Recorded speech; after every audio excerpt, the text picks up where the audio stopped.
Hello, everybody. Good morning, good afternoon, good evening, wherever you're watching me from.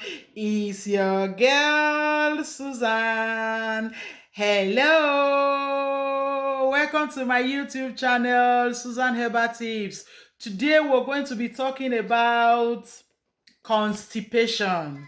What is constipation? Constipation is infrequent bowel movements. Wetin I mean by that, say they go toilet all the time. You know, I just want to have this positive energy around me. I want everywhere to smell good. Welcome, welcome, welcome. Let me drop this here. Yeah. So, my country people, I come today, I can't talk about constipation. What be this constipation now?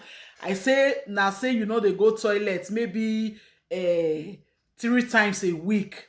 Now they call constipation. So, some people go come ask, say, this constipation wey you dey talk so, na disease? No, not be disease. If it be say, na disease wey dey body, na it cause am. If not be disease wey dey body cause am, but when that poo go come take a pile for there, e fit cause so many things. If you no go toilet of ten, e dey cause so many things. E dey cause bad headache. You go come dey feel some kind bad headache. E dey disturb your kidney too. E dey all our organs. Go come dey.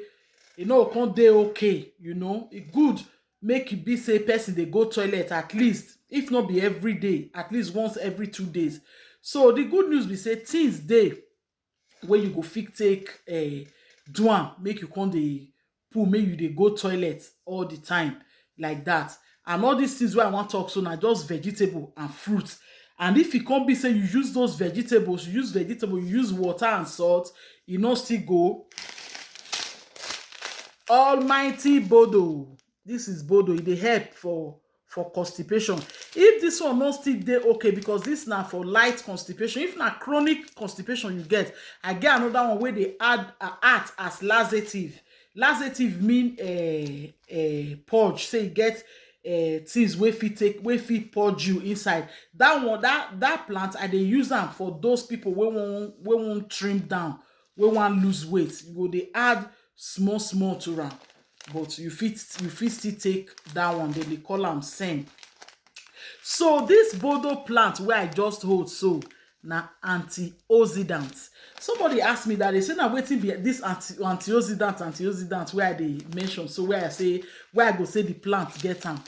The thing wey I mean by that be say e get the property wey dey inside this Bodo, wey e be say e go help you protect all those cells. E get some of these things wey dem dey call am heavy metals, free radicals, wey e go enter our body, wey e be say e go come make us come get chronic disease. So the component wey dey, that property wey dey inside this thing, e dey fight against am. Na still anti-inflammatory, still dey work as anti-inflammatory. So you see am say the work wey e dey good. E still good for immune system. E dey strengthen immune system too.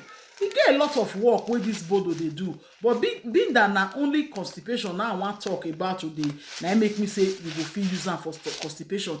If na your liver you want, na one of the best plant too wey dem know, wey dem take dey clean liver. If you wan just clean your liver, Bodo na the best plant. I dey always bring the name out so that una go carry una computer, una go read wetin this Bodo plant dey do. Una see the benefit, una see all the things wey e dey do for person body. So na very very important plant. It's very very good. So make I tell us as we go fit take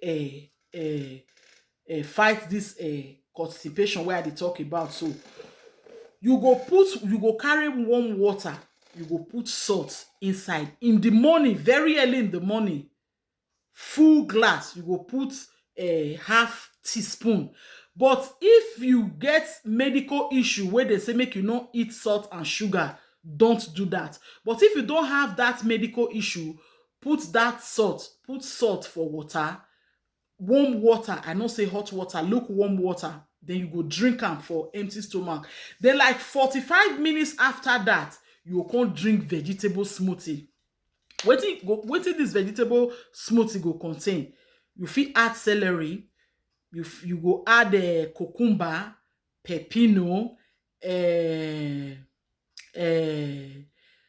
kiwi, apple, different vegetables like that. You fit just take up to like 6 vegetables, blend them together. I go advise me will not blend and keep. You dey drink am morning and evening. This one where I still dey talk, so e still dey control. E go still help for your sugar level too. You dey drink am morning and evening, or only morning. You just take am do your breakfast.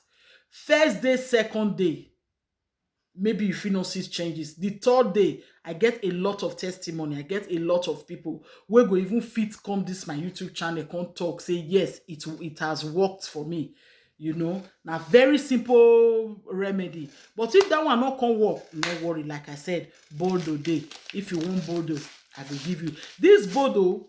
Then they take am take dey lose weight. As I said earlier, you fit still take this Bodo, take lose weight. So you go add them to another plant. If you just want to detox too, maybe to clean your liver, your kidney, your heart, your pancreas, yeah, other plants dey. Salvia, you go add sage, joiner, and no, not lion's mane. What's the name of that thought? Well, that's not the topic we are discussing today. So we are talking about constipation now. So you go see am. So I go still like make I, because for my last video I say I go talk about a skin tag. Skin tag na all those skin, this thing go be like say e dey grow, they come out for person skin. Though science never really talk wetin cause am. Science some say na too much of carbohydrate na in dey cause am. Now there's some constant talk say no be too much carbohydrate, say na insufficient insulin na in cause am. Some say na lack of potassium, different things. If you see they use some kind bleaching cream, you go still see am say the cream go constantly make you dey get all those things. E dey neck, e dey face like this. One go just grow, go dark. Then some go come dey under breast, some armpit, some go even dey under belle here. So I won't tell us the home remedy, the things wey we go just fit put together, wey we go fit take comot am fast for you. So now na this thing I wan bring. So una hold una biro and una paper, make una write am down. The things we una go do, we una dey use as a face mask. But if you want make your face, if you want make all the color line, you go use and do face mask. But if you no want, you fit just put am for the spot where it dey, so that it go fall off. But that place go come get a white color, na im be the thing. So if you just, so no be say white color, no be say you're fair, but you will see the difference of your skin from that place, that particular place where that tag for fall. So if una get una biro, make una hold garlic, una go peel am, una go peel garlic. Garlic alone fit comot am. If you go fit stand the smell, you go just match am. You go use am for 2 to 3 weeks. Just match am, they put am for the spot. E go shrink am. The vein where they give that the thing blood wey take dey circulate, e go just fair kill am. All of them go fall off. But if you no go fit withstand the smell of garlic, you go blend am join banana. You know say if you don't peel banana, that banana peel, that's the skin, you use knife scrape inside. That one you go add am join the garlic. You will add am join the garlic. Then you go use olive oil or coconut oil. But if you ask me, you go na coconut oil me go use. If me won't use am, you go use coconut oil. If you want me to prepare it for you, I will prepare it for you, but you give me money to buy the ingredients and I'll prepare it for you if you cannot do it. Then you go put apple cider vinegar, but very small. Now you go put inside. Then you go put turmeric powder. Turmeric powder, Spanish people they call am curcuma. Now it be this one. Now the color be this one. I no wan open am because na somebody say make I use am work for am, you go put very little of this turmeric powder, then you go come blend them together, rub am for your face. You dey rub am every night before you go sleep. You go rub am 5 to 10 minutes, then you go wash am off. Continue for 1 month, you go see say all those things then go fall off. Na very simple remedy. Another oil dey wey dem dey call am tuja oil. Tuja oil dey very strong, but it's very active. So you get to dilute am. I no get am. I never work with am. I no get am. So you go just dilute am. If na 1 drop of the oil you go put 3 drops of water to dilute am. You go just put am for the spot. Some of these things na bleaching cream na im still dey cause am. I go talk about bleaching cream for one of my videos. I know say make una no bleach, but some chemicals dey wey dey bleaching cream wey dey destroy kidney, liver, and our other organs, even our skin. I go talk about that one, and I wan still talk about body odor and mouth odor, as we go fit take clean body odor and mouth odor naturally. I know say the body odor wey cream give all those natural one, because the one wey cream give, I never take am cure am. And all those fishy smell, all those chronic smell, I will teach am for my next topic.